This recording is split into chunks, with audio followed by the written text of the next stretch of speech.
Hello bachcho, let's read this question. The question says vaccines are first one is treated bacteria or viruses or one of their proteins. Second one is MHC यानी कि major histocompatibility complex proteins. Third is curative medicines and last one is monoclonal antibodies. तो आइए देखते हैं इस question का answer क्या होगा.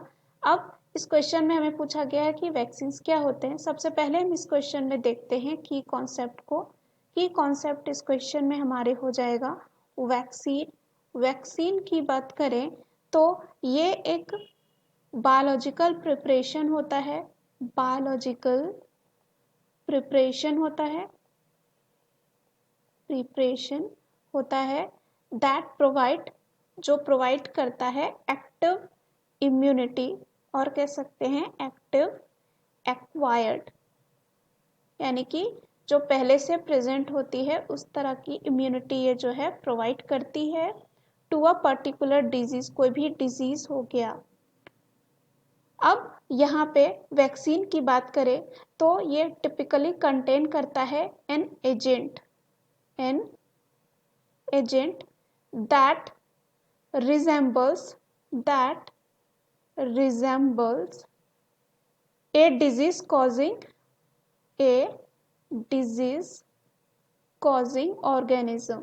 कॉजिंग ऑर्गेनिज्म जैसे कि बैक्टीरिया हो सकता है.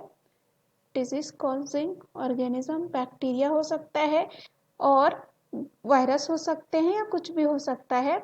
और हम यहाँ पे कह सकते हैं ये रिजेंबल किसकी तरह करता है disease causing micro organism and is often made from और ये किससे बना होता है weekend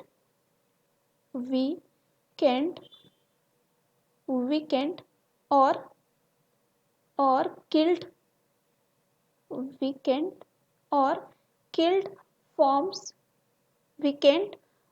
killed forms of microbe. जो माइक्रोब्स होते हैं उसके क्या होते हैं वीकेंड और किल्ड फॉर्म होते हैं.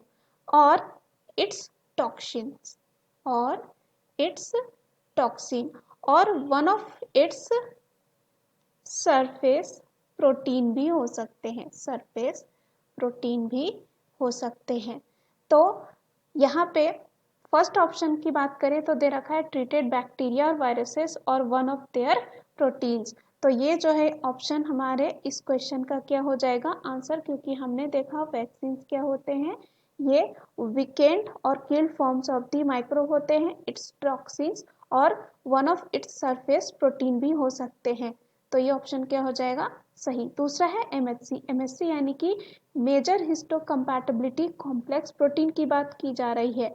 तो ये क्या होता है ये जो कॉम्प्लेक्स होता है इसे हम एमएचसी भी कहते हैं. एंड यहाँ पे क्या होता है एमएचसी जो होते हैं वो एसेंशियल होते हैं फॉर अडेप्टिव इम्यूनिटी. यानी कि जो जन्म के बाद जो इम्यूनिटी आती है अडेप्टिव इम्यूनिटी उसके लिए क्या होता है ये एसेंशियल होता है. और they are required to present antigen. और ये ज़रूरत कहाँ पड़ता है इसका ताकि ये क्या कर सके प्रेजेंट कर सके एंटीजन जो फॉरेन मटेरियल होते हैं उनके लिए. और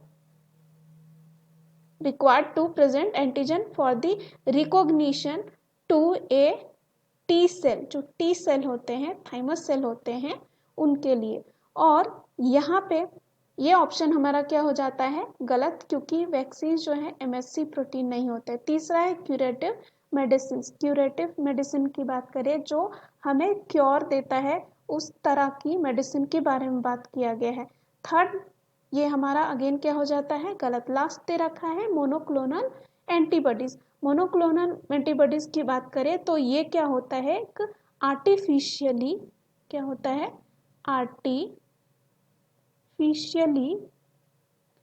इंजीनियर्ड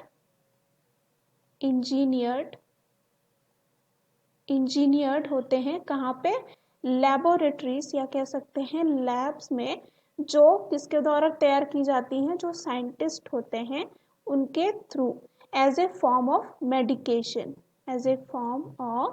मेडिकेशन. तो ये ऑप्शन भी हमारा क्या होगा गलत, क्योंकि वैक्सीन जो है मोनोक्लोनल एंटीबॉडीज नहीं होते हैं। So the right answer of this question is option A. Hope you understood well. Best of luck.